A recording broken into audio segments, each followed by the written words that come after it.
Hey guys, welcome to a live re- review, actually not reaction, review of Generations Legacy.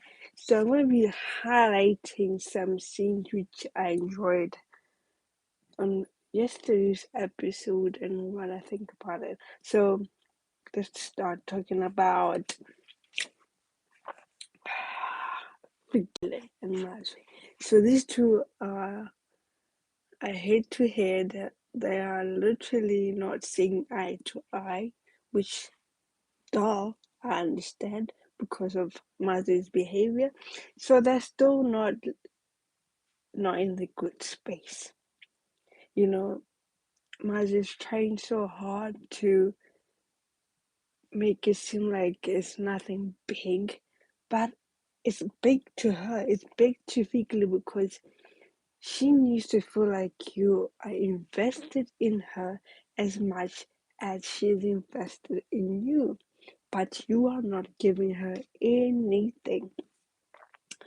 On top of that, you are making her feel like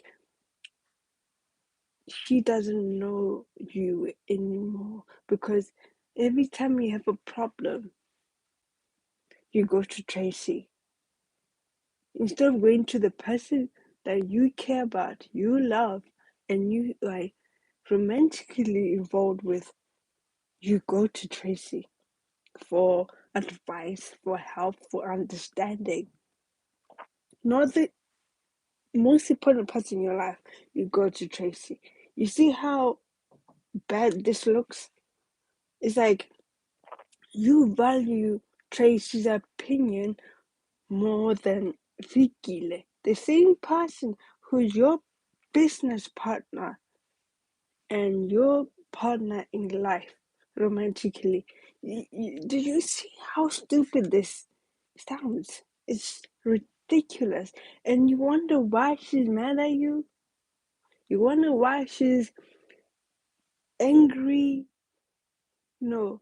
hurt? Because you're not listening to her. You're ignoring her. You're dismissive. You don't even care. Well, your actions show that you don't care about her, even though you say you do care. There are two different ways to express yourself, and your actions say a different story compared to your words. You see, that's how Mazwi is. He's never in touch with other person, the other person's emotion. Take Sphe, for example. It was the same problem with Sphe when they were married. Now it's Fikile.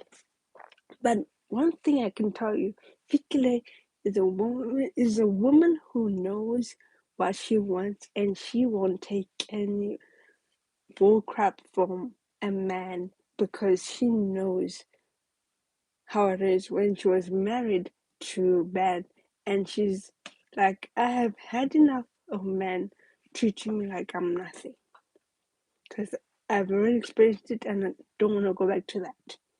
So Mazwi, you need to start taking care of Fikile. Stop Morocco this, Morocco that, Morocco that, Morocco this. Yeah, we know you are Morocco, so what? God damn, it's just pathetic, really.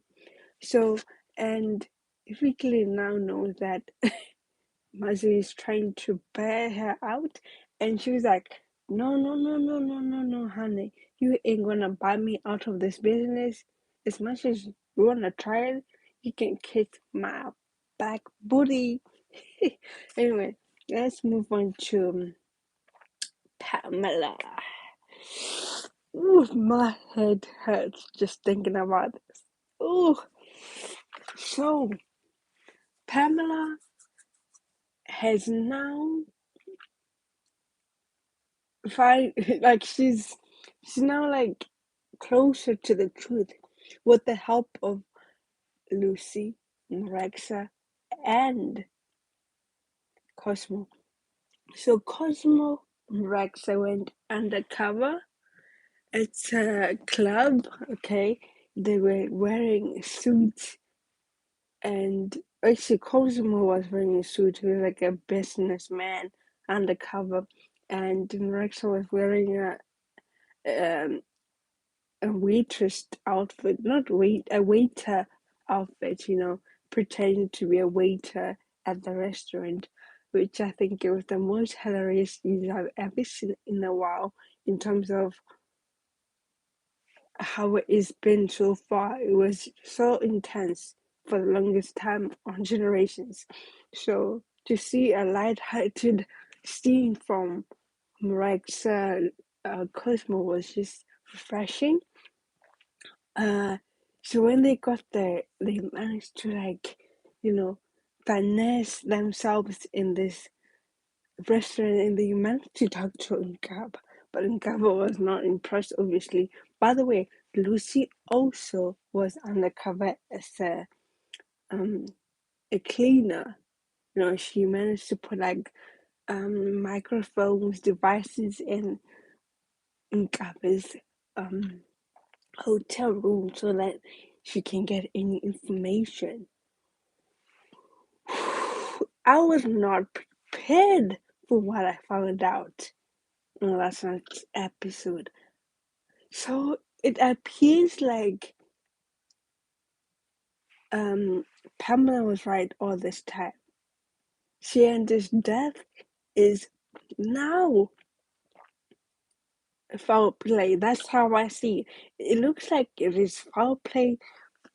Like now it's very clear that someone has played a part in Sienna's death.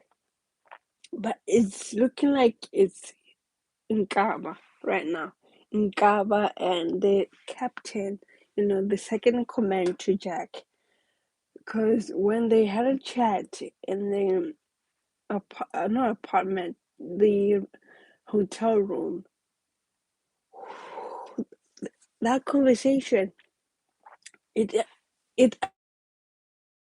that the captain was probably the one who killed Sianda and made it look like a suicide.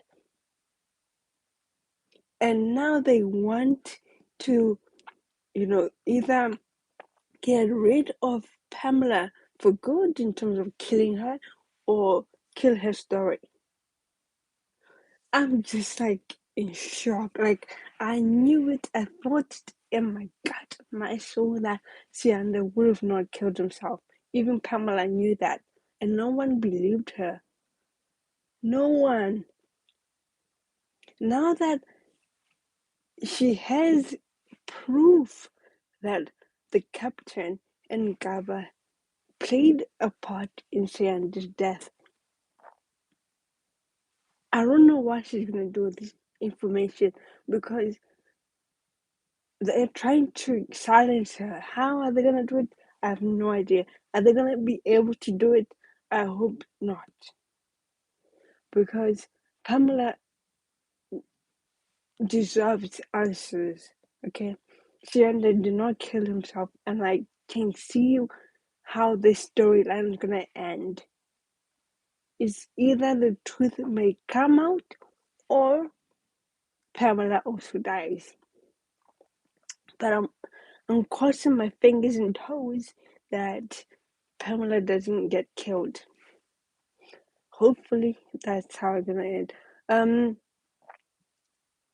just scared for Pamela, She's going against the most powerful person in history.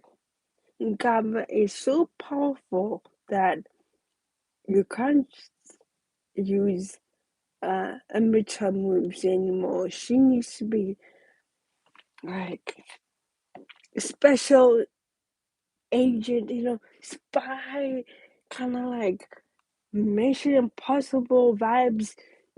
If she's not careful, she's gonna get killed. If she's not careful, she is gonna get killed. Now let's move on to Sphe and Loyolo.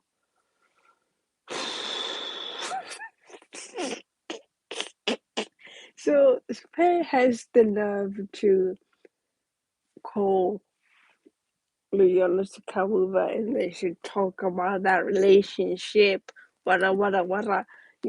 You know,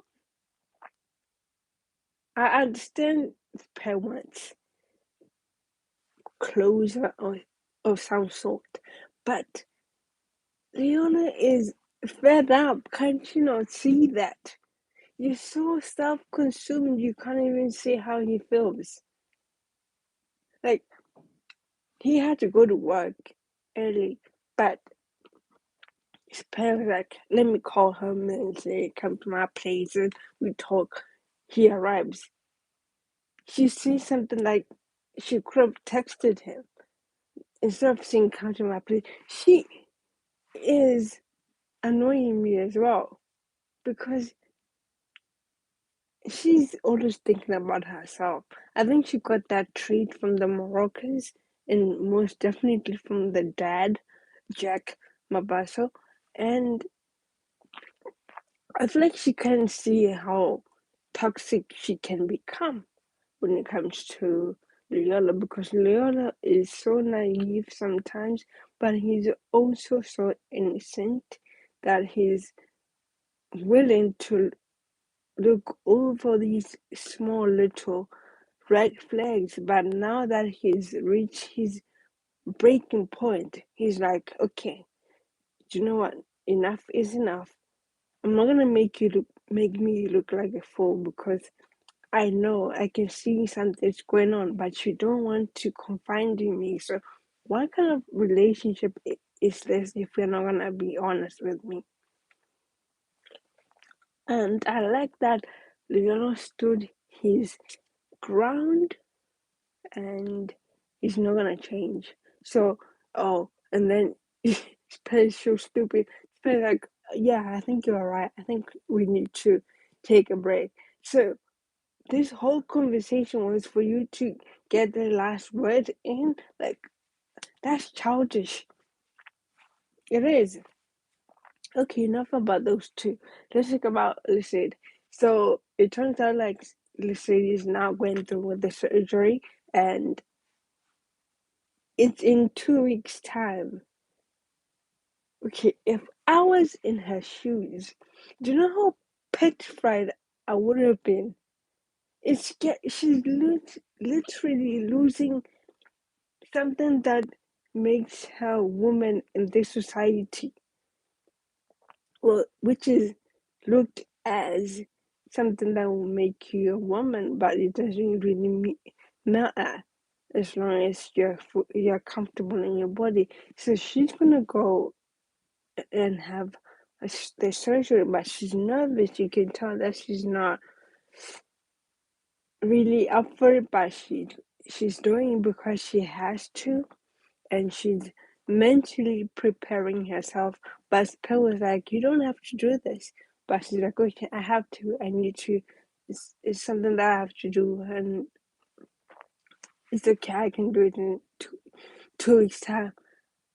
I'm proud and I'm in awe of how she's dealing with it because it can be excruciatingly like it's just so hard to deal with by yourself, to deal with this whole thing by yourself.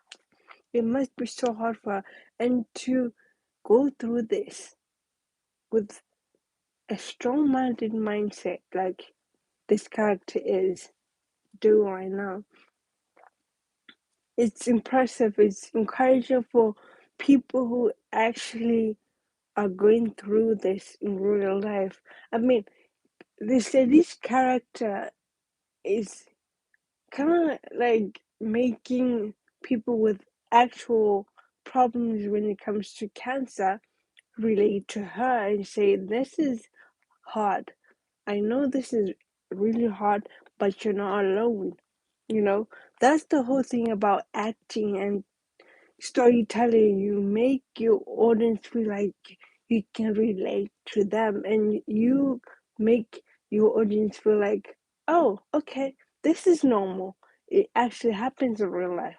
So Lesedi's character is, in a way, making it normal for people who find out that they have the cancer gene to have options, to know that they have options if they want to get that boobs removed, if they want to just keep on fighting and see how things go. It's okay. You're allowed to feel like you're hurt, you're emotional, you don't know what to do, because a lot of people who have this kind of situations in their lives don't know what to do. And the whole thing about how Lesedi is telling the storyline is just amazing. And I appreciate what the writers are doing and the producers, because it's really hard to portray a serious cancer or serious disease on TV without mocking or making it lighthearted, because it's not lighthearted, it's something serious. So you need to be careful on how you approach these kind of scenes or storylines, because a lot of people can get offended, you know. So yeah. Anyway, that's it really. I think overall the episode was intriguing. I'm excited to see what's gonna actually happen, because I'm nervous. I'm actually nervous to see what Pamela is gonna do, and this whole Nkaba situation and how he played a part in Tiana's death, especially as the captain. But that's it for today, guys. Don't forget to like, subscribe, and share this video. Peace.